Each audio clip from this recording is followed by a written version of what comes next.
ನಮಸ್ಕಾರ ಸ್ನೇಹಿತರೆ, welcome back to my YouTube channel. ಬನ್ನಿ ಇವತ್ತಿನ ನಂದಗೋಕುಲ ಸಂಚಿಕೆಯಲ್ಲಿ ಏನೇನಾಗುತ್ತೆ ಅಂತ ನೋಡ್ಕೊಂಬರೋಣ. ಅದಕ್ಕೂ ಮುಂಚೆ ಯಾರು ನನ್ನ ಚಾನಲ್ನ ಹೊಸದಾಗಿ ನೋಡ್ತಾ ಇದ್ದಾರೆ ಪ್ಲೀಸ್ ಸಬ್ಸ್ಕ್ರೈಬ್ ಮಾಡಿ. ಇಂದಿನ ಸಂಚಿಕೆಯಲ್ಲಿ ಮಾಧವ ನಂದನ್ ಕುಮಾರ್ಗೆ ಬಟ್ಟೆ ಕೊಟ್ಟಿರ್ತಾನೆ ಅಂತ ಆ ಬಟ್ಟೆನೇ ನೋಡಿಕೊಂಡು ನನ್ನ ಮಗ ನನಗೋಸ್ಕರ ಪ್ರೀತಿಯಿಂದ ಕೊಡಿಸಿದ್ದಾನೆ, ನನಗೆ ಬೇಜಾರಾಗಬಾರ್ದು ಅಂತ ಮೊದಲೇ ಬಿಲ್ ಪೇ ಮಾಡಿ ಕೊಟ್ಟಿದ್ದಾನೆ. ಮಾಧವ ತುಂಬ ಒಳ್ಳೆಯವನು ಅಂತ ಯೋಚನೆ ಮಾಡ್ತಾ ಅಳ್ತಿರ್ತಾನೆ. ಅಷ್ಟರಲ್ಲಿ ಮಾಧವ ಬರ್ತಾನೆ. ಬಾರು ಮಾಧವ, ನೀನು ಕೊಟ್ಟಿರೋ ಶರ್ಟ್ ನೋಡ್ತಾ ಇದ್ದೆ ಅಂತ ನಂದನ್ ಹೇಳ್ತಾನೆ. ಇಷ್ಟ ಆಯ್ತಾಪ್ಪ ನಿಮಗೆ ಅಂತ ಹೇಳ್ತಾನೆ. ಹೌದು, ತುಂಬ ಇಷ್ಟ ಆಯಿತು, ಇದನ್ನೇ ಹಾಕೋತೀನಿ ಮದುವೆಗೆ ಅಂತ ಹೇಳ್ತಾನೆ.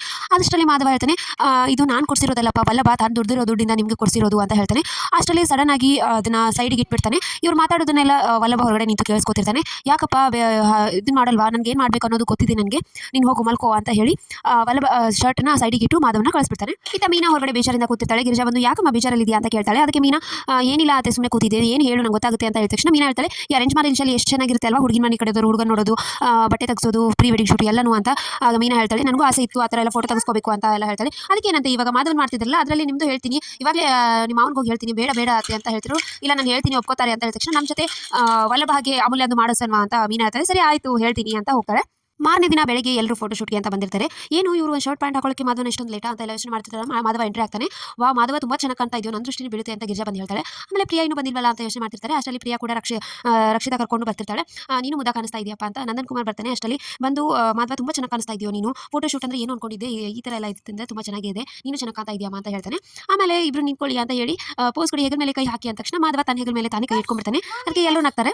ಆಮೇಲೆ ಫೋಟೋಗ್ರಾಫರ್ ಹಾಗೆ ನಿಂತ್ಕೊಳ್ಳಿ, ಈಗ ನಿಂತ್ಕೊಳ್ಳಿ ಮೇಡಮ್, ಹೆಗಲ ಮೇಲೆ ಕೈ ಹಾಕಿ ಈ ಥರ ಇಟ್ಕೊಳ್ಳಿ ಅಂತ ಎಲ್ಲ ಹೇಳಿ ಫೋಟೋ ತೆಗಿಸ್ತಾನೆ. ಆಮೇಲೆ ನಂದನ್ ಬಂದು ಯಾವ ಥರ ಬಂದಿದೆಯಪ್ಪ ಫೋಟೋ ಅಂತ ನೋಡಕ್ಕೆ ಬರ್ತಾನೆ. ನೋಡಿ ಫೋಟೋಗ್ರಾಫರ್ನ ನೀವು ಫೋಟೋ ನೋಡಿದ್ರೆ ಆ ಕ್ಷಣಗಳನ್ನೆಲ್ಲ ನೆನಪಿಸುವಂತಿರಬೇಕು, ನೀವು ಈ ಥರ ಹೇಳಿದ್ರೆ ನೀವು ಹೇಳಿ ತೆಗಿಸೋದೆಲ್ಲ ಫೋಟೋ, ಅವ್ರು ನ್ಯಾಚುರಲ್ ಆಗಿ ಅವ್ರ ಕಣ್ಣಲ್ಲಿ ಪ್ರೀತಿ ಕಾಣೋ ಥರ ನೀವು ಫೋಟೋ ತೆಗಿಸಬೇಕು ಅಂತ ನಂದನ್ ಹೇಳ್ತಾನೆ. ಕರೆಕ್ಟಾಗಿ ಹೇಳಿದ್ರೆ ನೋಡೋಣ, ನಾನು ಇನ್ಮೇಲಿಂದ ನೀವು ಹೇಳಿರೋ ಥರನೇ ತೆಗಿತೀನಿ ಅಂತ ಫೋಟೋಗ್ರಾಫರ್ ಹೇಳ್ತಾನೆ. ಆಮೇಲೆ ಮೀನಾ ಕೇಶವ ಫೋಟೋ ತೆಗೆಸಕ್ಕೆ ಹೋಗ್ತಾರೆ. ಮೀನಾ ಎತ್ಕೊ ಅಂತ ಹೇಳ್ತಾಳೆ. ಬೇಡ ಅಪ್ಪನ ಮುಂದೆ ಯಾವ ಥರ ಅಂತ ಕೇಶವ ಹೇಳ್ತಾನೆ. ಮಾಮ ನೀವೇ ಹೇಳಿ, ಇವ್ನು ಎತ್ಕೊ ಅಂದರೆ ಎತ್ಕೋತಾ ಇಲ್ಲ ಅಂತ ಜೋರಾಗಿ ಹೇಳ್ತಾನೆ. ನಂದನ್ ಕುಮಾರ್ ಒಂಥರ ನೋಡ್ತಾನೆ. ಅದಕ್ಕೆ ಆಮೇಲೆ ನಂದನ್ ಹೇಳ್ತಾನೆ, ಎತ್ಕೊ, ಅವಳು ಏನು ಹೇಳ್ತಾಳೆ ಮಾಡು ಅಂತ ಕೇಶವ ಹೇಳ್ತಾನೆ. ಸರಿ ಆಯಿತು ಅಂತ ಎತ್ಕೊಂಡು ಒಂದೆರಡು ಫೋಟೋ ಶೂಟ್ ತೆಗಿತಾರೆ. ಆಮೇಲೆ ವಲ್ಲಭ, ಅಮೂಲ್ಯ ಬನ್ನಿ ನಿಮ್ಮದು ಇವಾಗ ಅಂತ ಕರೀತಾರೆ. ನಾಮ ಅಂತ ಹೇಳಿ ಇಬ್ಬರು ಇದನ್ನು ಮಾಡ್ಕೋತಾ ಸಿಟ್ಟಿಂದ ಕೋಪದಿಂದನೇ ಫೋಟೋ ತೆಗೆಸ್ಕೋತಾರೆ.